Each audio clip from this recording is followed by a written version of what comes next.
उत्तर प्रदेश में अगले महीने होने वाले विधानसभा चुनाव को लेकर राजनीतिक सरगर्मियां तेज हो गई है। ऐसे में सभी पार्टियां लोगों को अपने पक्ष में दिखाने की कोशिश करते हुए दिखाई दे रहे हैं।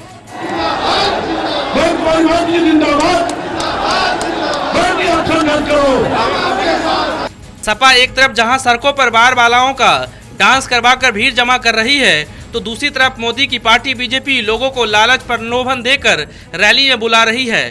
सूत्रों की माने तो मोदी की लखनऊ रैली में भीड़ जुटाने के लिए यूपी के अलावा एमपी, राजस्थान, हरियाणा की जनता को बुलाया गया था। बीएसपी सुप्रीमो मायावती ने अपने प्रेस कॉन्फ्रेंस में इस जालसाजी को लेकर मोदी पर बड़ा हमला बोला है। लोकसभा चुनावी वायदों पर से उत्तर प्रदेश की, खासकर उत्तर प्रदेश की जनता का ध्यान बांटने के लिए तो यहाँ पर खुद प्रधानमंत्री श्री नरेंद्र मोदी ने और अपनी केंद्र की सरकार के जो उनके मंत्री हैं, तो उनको पूरे उत्तर प्रदेश में यहाँ पर भेज दिया।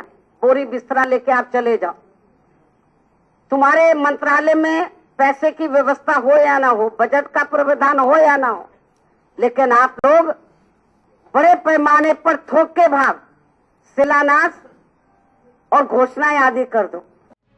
राजधानी लखनऊ में बीजेपी की परिवर्तन महारैली में बीजेपी अध्यक्ष अमित शाह, गृह मंत्री राजनाथ सिंह, केंद्रीय मंत्री उमा भारती के साथ पीएम मोदी ने शिरकत की थी। इस रैली को सफल बनाने के लिए बीजेपी के कई बड़े नेताओं पर दबाव था कि अगर मोदी की रैली में भीड़ नहीं जुटी तो उनकी खैर नहीं है। सूत्र तो ये भी दावा कर रहे हैं कि बीजेपी के आला कमान की तरफ से प्रदेश के नेताओं को अल्टीमेटम था कि किसी भी सूरत में पीएम मोदी की रैली में भीड़ जुटनी चाहिए, नहीं तो आगे की राह कठिन हो सकती है। इन सब के बीच यूपी चुनाव में जोर शोर से लगी बीएसपी ने व्हाट्सएप ग्रुप में कुछ तस्वीरें शेयर की हैं, जिससे रैली में जुटी भीड़ पर सवाल उठाए गए हैं। एक तस्वीर एक ऐसी बस का है जिस पर बैनर परिवर्तन महारैली का लगा है, लेकिन उसका पंजीकरण किसी अन्य राज्य का है। दूसरी तस्वीर भाजपा मध्य प्रदेश की ओर से जारी की गई एक सूचना की है। तस्वीर में एक व्यक्ति दीवार पर एक सूचना लेकर चिपकाने की कोशिश कर रहा है। सूचना में लिखा है कि भोपाल से लखनऊ की परिवर्तन रैली में शामिल होने के लिए 100 बसें प्रदेश कार्यालय से रवाना होंगी। इसके लिए आपसे अनुरोध किया गया है कि समय से पहुंचे और रैली को सफल बनाएं।